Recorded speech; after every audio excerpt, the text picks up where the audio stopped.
Thanks a lot for introducing me. Hello, everyone. How you all are doing? I hope everyone is good. Everyone is okay. My topic for the presentation is system subjugation. I know it's a very complex topic, like reading it from here, but I hope so. Within the end of slide, you will get the clarity what I'm going to tell you. The system subjugation I'm dealing with, I'm talking about the part of slave nodes and master slave architecture. Moving on with a slide.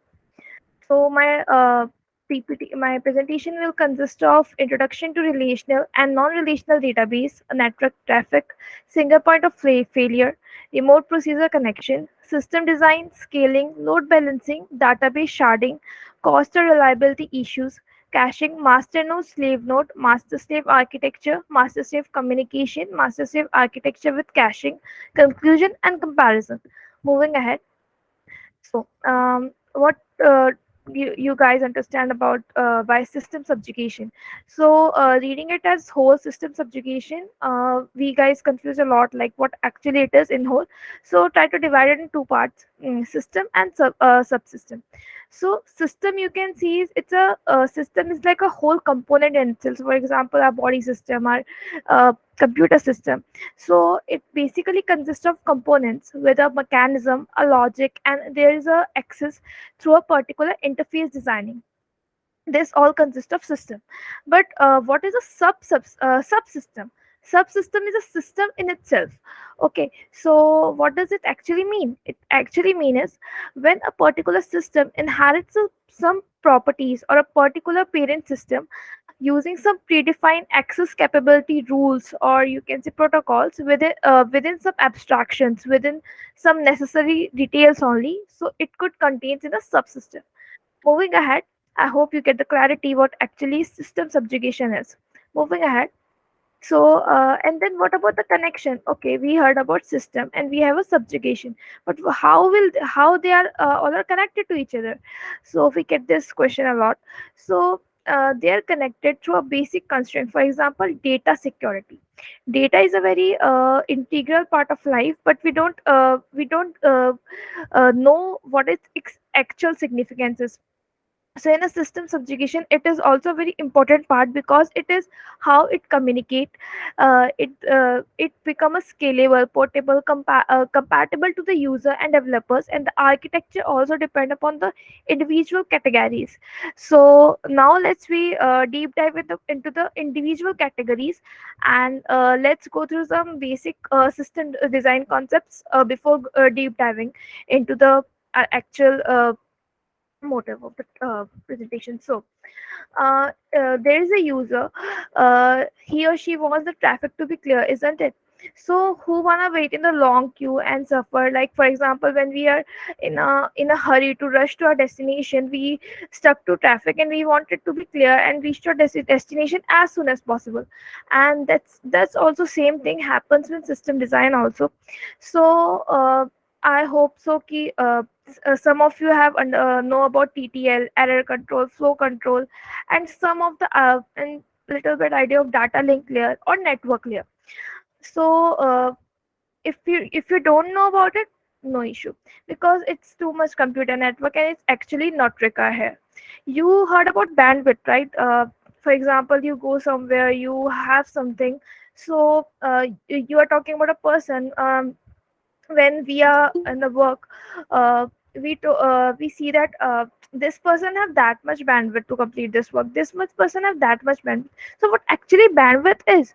So talking about in the system design concepts, it is basically a payload, or you can say the data, the traffic. So how much payload or traffic is moving from one sender to the receiver per unit time through any channel is the traffic for a network. Okay, and it is also known as the bandwidth. So okay, cool, it is the data, fine.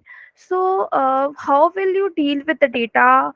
Why it's slow? Why how it's fast? What are the network providers?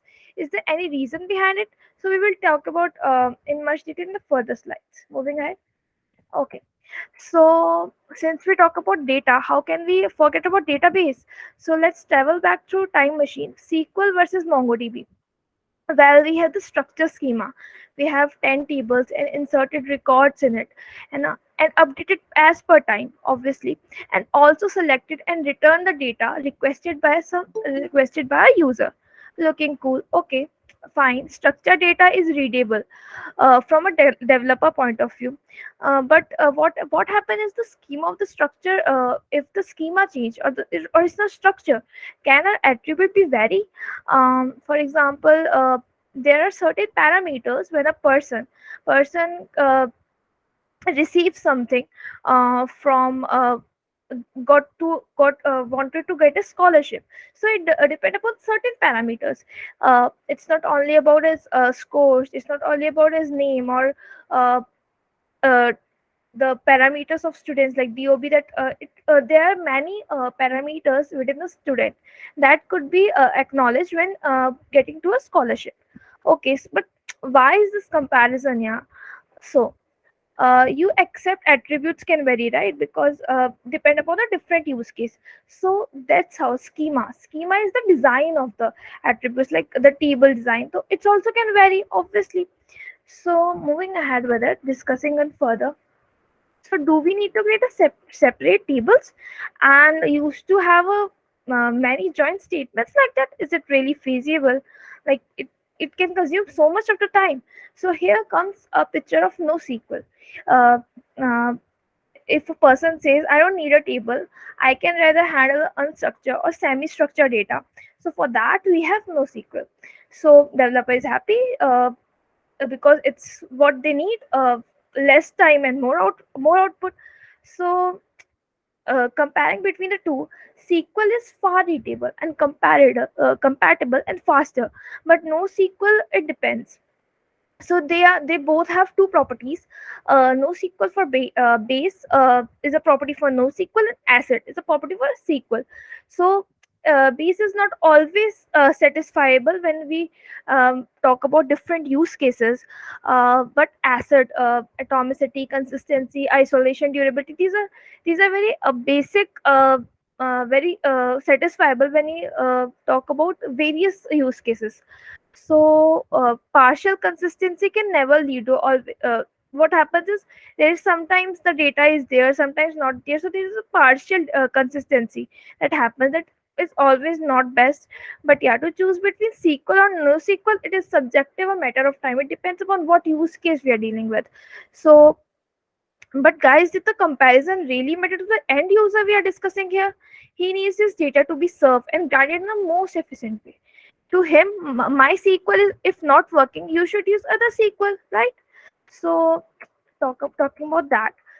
Uh, so since we are talking about data, how can we not talk about traffic? So when we are talking about in system design, traffic is a very data is a very important concept here. Because what happens is, if a data get lost in, at a certain point of time, all of our, for example, if a person is posting a pic with a with his friends in a cafe, and there is a point of failure occurs, all the data has been gone. So what's the actual use of it? Why are we discussing all about it? So since it's very centralized, there is no different device we are using for storing our data, our system is not robust, our machine is crashing, there could be faulty. So uh, actually, what's the use of it? Please tell us about. Okay, so we are discussing here is remote procedure connection. Okay, something that does not exist in an address space, and it is for using a distributed client server technique. One of the best way to communicate between a server and system is through a network only, right? So we will discuss about this further. We fabricate this further title in a different forms in the future slides. Moving ahead. So, but before that, tell us, why are we actually reading about it? Why are we actually discussing about system design? So when we are on a website, we have a particular model. We view our website, and there is a controller behind it, how it's navigating, how it's routing. Okay, so for that, the model is handled by the developer. Obviously, the view is very close to the user point, but the controller is a bridge to connect model and view. Okay, so in a very simple term, It's a very efficient way for the scalability, compatibility, security delay, reducing everything we have met. So basically, scalability, compatibility, security is that we all need when we are discussing about system design, when we are dealing with a use case. So that's how a developer will think about when they're creating a website, application, or anything that's of use to the user and provide a user experience to him or her. So moving ahead with this. So okay, we heard about this. We listened to this concept like scalability, but what they actually are? Tell us that. Okay. So first of all, scaling is basically um, when we used to have a measure to the particular request that we are getting. So it can be of two types. It could be horizontal scaling, it could be vertical scaling. For example, there when we add more than one number of physical machines so that a request could be met. Request means, for example, the user wants something from the website. There's a particular request is presenting, right? So for that, if we have more than one physical machines on a system, so it is horizontal scaling. But when it comes to vertical scaling, we are adding the load on a single machine. Okay, and we are increasing its capacity according to the number of requests. So moving ahead with this, but okay, we heard about that, but what is the load that you're talking about, right? So load load, and we are increasing the size as well. So what are we doing is we are getting the request and we are balancing it out, okay, on the single through a uh, single machine, right? We discussed about vertical scaling earlier. So what is that? So what we are doing is we are balancing the load through the distribution of requests we are getting, and that is served on the machine based upon a mechanism, a hashing mechanism. As you can see, is there three to four clients that through internet, all the data is going through the load balancer, and then only it will be distributing to the servers, because there are three clients and there are three to four servers. So this is how the load balancing works. It will distribute the request and to be served upon various machines based upon a hashing mechanism, because the distribution can't be random, right? So moving ahead, okay, we heard about that. And you also told about database sharding. Okay, when it comes to system design, we heard about it a lot. Okay, so what is database sharding? So we talk about traffic, we talk about failure of a particular server, but we don't talk about how can we deal with it. Okay, we apply a load balancer, but still there is no traffic to each of the server, right? So for that we use database sharding. Database sharding was used where instead of core indexing or hashing methods, the database record got distributed across system. Okay, we didn't understand. Okay, so what happens is we try to reduce our data through this mechanism. Sharding means we are cutting, we are reducing, shrinking. So for example, a shard, you have a particular index and key based upon the sharding techniques, like lookup, scaling, and key based indexing. These are some techniques that use in sharding. Basically, in a very lame way, you can say that it is used for reducing a database and then send it to a system through some. There are some indexing or hashing methods that have been involved in it, and there are some techniques for it. As you can see here, there are certain servers A, B, C, and various servers, right? And going to the data is going to their data is sharding, and then it is going to the server. So each of the data is presenting in the servers, but it is in a reduced form. So moving ahead, okay, so we uh, read about data, we heard about scalability, uh, but if a developer has to work upon it, he has to keep in mind upon the cost or how much reliable our data is, right? So yes, cost is very important, but reliability is not always. So if the end user accessing any database server in a shard, can we overwrite it? um, Overriding take too much, obviously we think about it, because overriding with too much cost, or it may not reflect in our records that these issues will come, like the cost or reliability, but there the replication of data is could be shown in our a database. So these are certain parameters on which we think that what database we should use, how feasible it is for a use case. So moving ahead. Okay. You also told about caching, right? Since we're talking about replication, I hope you guys have heard about caching. In the browser, we have a cache history. What actually it is, if you guys have ever noted or wondered, there are some copies of what our search or maybe our history that came under it. So caching is like that only. Initially, what it stored is a temporary replicate version of database in a cache. So that's all. That's only I'm talking about is the database, that the data we have, the temporary version of it uh, that got stored is known as caching. Why temporary? Because it is the copy. It could be deleted, right? So, but how many caches? It is really costly, no? For each chunk of records, our cache will increase. So costs become a very major issue, because for each of the data, it got replicated. So how are we dealing with that, man? So moving ahead, we have a master node. Okay, this is the main highlight that. So please listen carefully. So, master is something who says like I'll kept each and everything into myself, and I can allow only read and write data, both on me. But what if it crash? Who will take care of that? The master will never share it log file with the slave, right? Master know everything. Okay, master can, but he can only he will not share his data or log files to the slave, right? So um, how can slave not come into picture?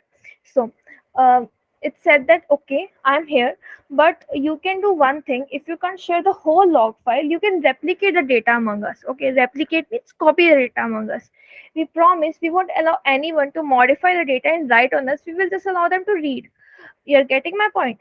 In the master node, the read and write permission is there, but when it comes to when we are storing the replication of data, they have only the power to read. The user can only read the data from them. Okay, that means the slave data will store the replicated data from the master database storage, but only will have the read access, not the write access. And then master became happy. Okay, I'm more powerful. Obviously, I'm the master. I have the read and write, whereas the slave has only the write access.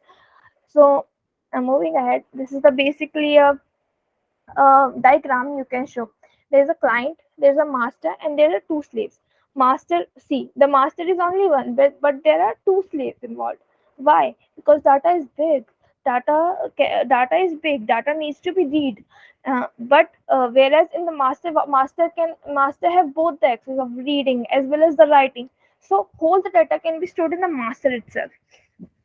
Okay, so slave has the client can read from slaves, whereas the client will write or read in the master, or vice versa, because it can read as well as write. You're getting my point, I guess. So the client have the read and write access for master. Okay, but in the slave it can only the read. Okay, but the data is replicated in both the slave nodes, which is a very good point. Okay, so but how the replication work in MySQL? So we have a particular database. Okay, so in database we have a DDL, DML commands.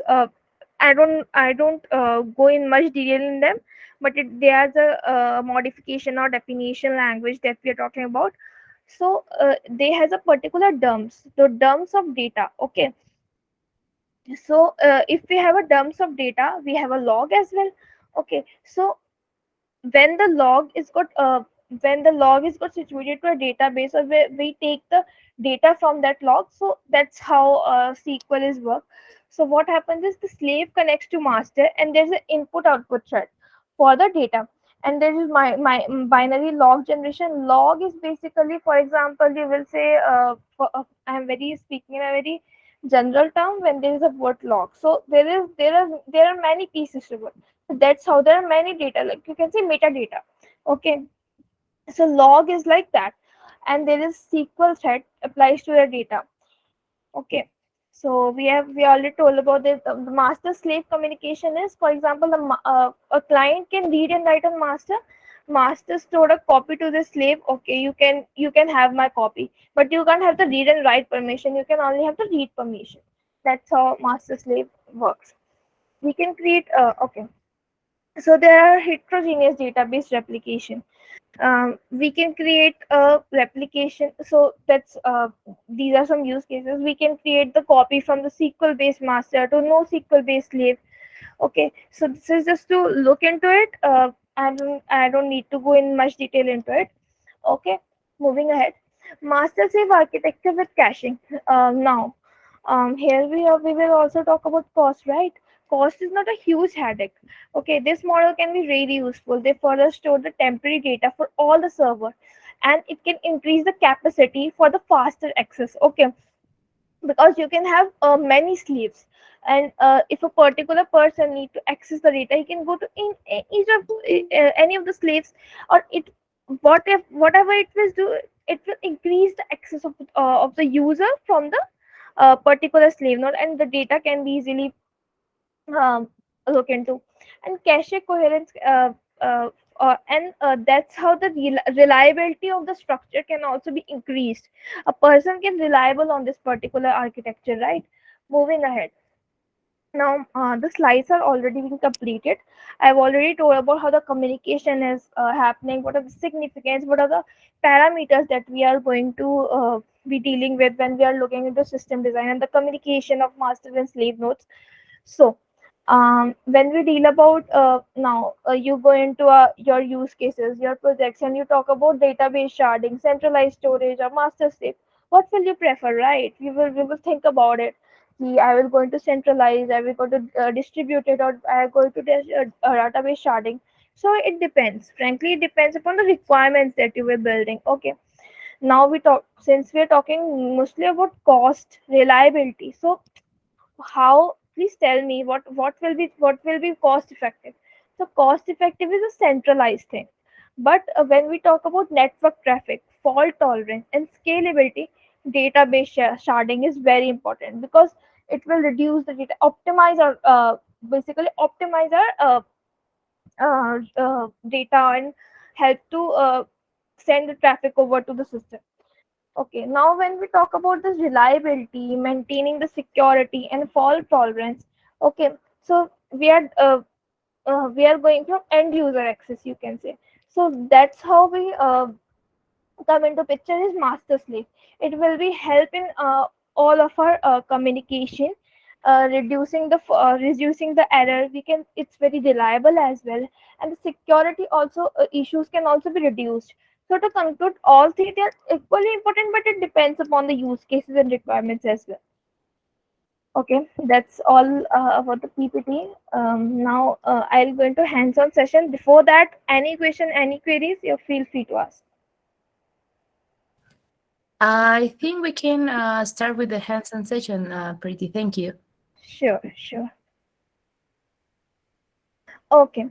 So before going into it, I was hoping that you guys have MySQL, since we are talking about database and everything. So MySQL is prime importance.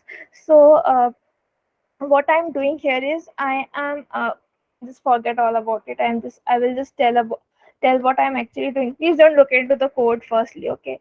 So what I'm doing here is I am setting up a small master slave with two slave and one master on your local host, and then I'm making a connection in the MySQL, and I'm naming it as a master server, and I'm assigning a local host port number, and I have a particular credential for it, because each database when we are connecting, we have a root username as well as a password.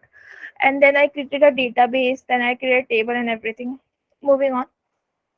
If you don't have anything, right, you can just go to this home page. There will be okay, I will just show it from here only.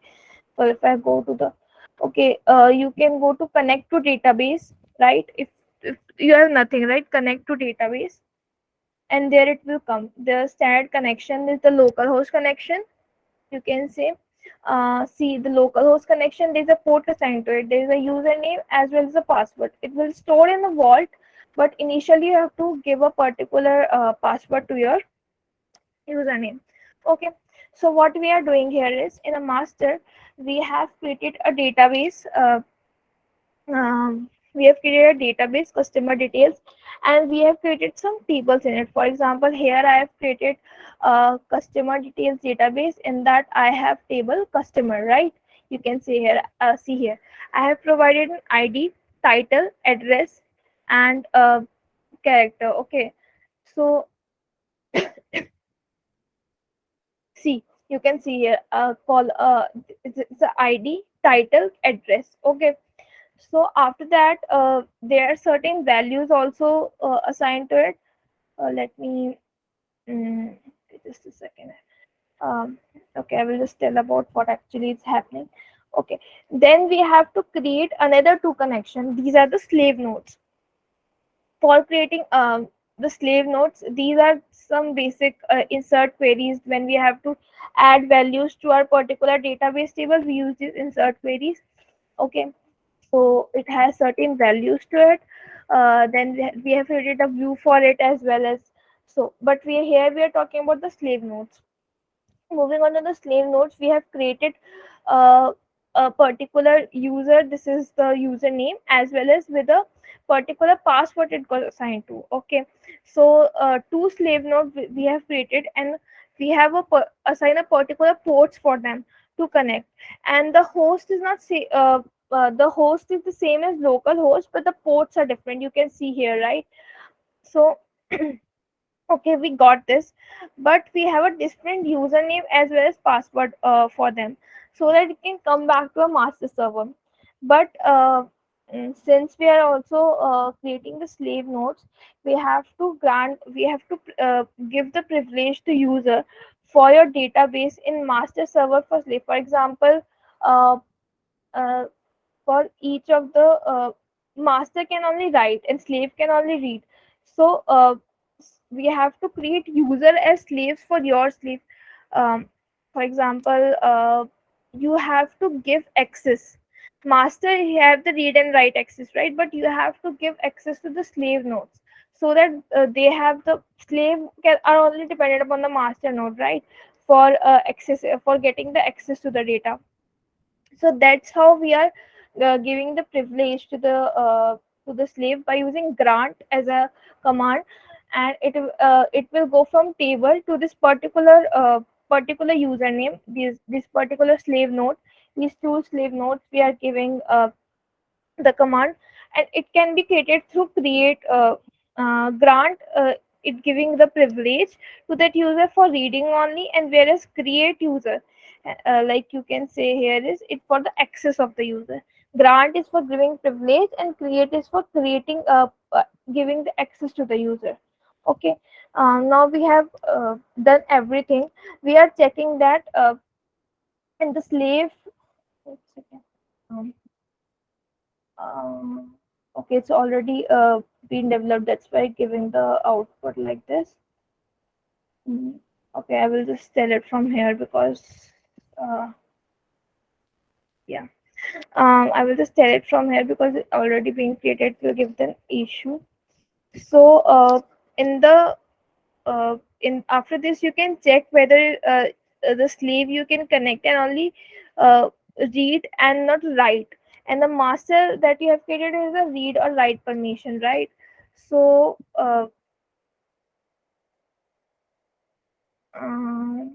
wait a second, let me actually, oh, okay. um